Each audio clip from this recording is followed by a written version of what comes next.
Salut la famille, salut tout le monde. Bienvenue sur notre chaîne d'information Monde Info ATB, la seule chaîne qui vous accepte et vous informe. Vous êtes sur cette chaîne parce que vous voulez être informé. Alors, nous vous souhaitons la bienvenue.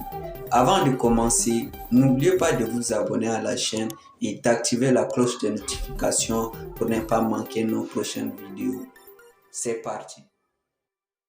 Le problème des capitaines au pouvoir au Burkina Faso, c'est de penser qu'ils sont capables à eux seuls de mener à bien la transition. Cet état d'esprit s'explique certainement par leur fougue et leur enthousiasme débordant. Ne dit-on pas que si entre 20 et 30 ans, on n'est pas révolutionnaire, c'est qu'on n'a pas de cœur. Par contre, si à 40 ans, on est toujours révolutionnaire, c'est qu'on n'a pas de tête. Or, il se trouve que les capitaines sont majoritairement des trentenaires. Ceci explique-t-il cela?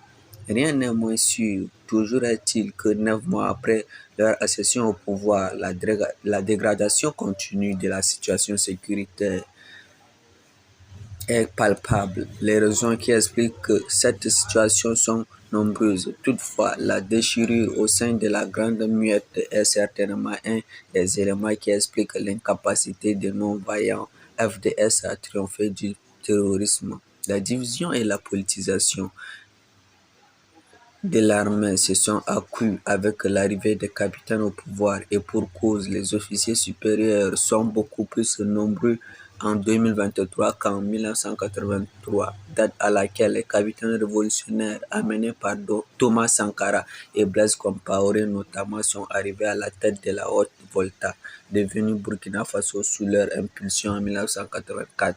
Par ailleurs, les révolutionnaires de 1983 avaient une culture et une connaissance politique irréprochables et ils étaient beaucoup mieux préparés à la gestion du pouvoir, ce qui est loin d'être le cas des capitaines du MPSR2.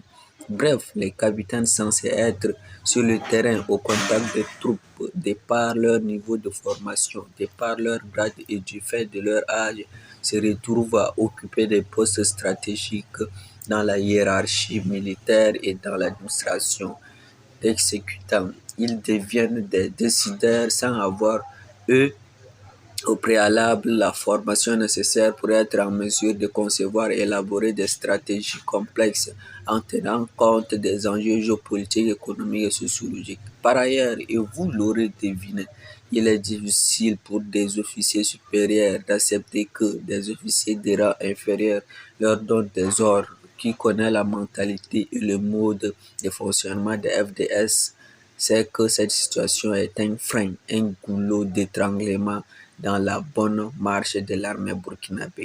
Par conséquent, les officiers supérieurs compétents sont laissés sur le carreau et donc leur expertise n'est pas sollicitée.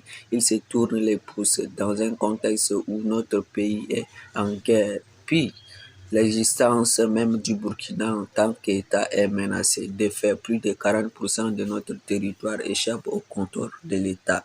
Comment faire face au terrorisme de manière victorieuse avec une armée divisée qui marche sur la tête et qui n'a pas trouvé de consensus, même à minima, sur la meilleure stratégie pour vaincre l'hydre terroriste?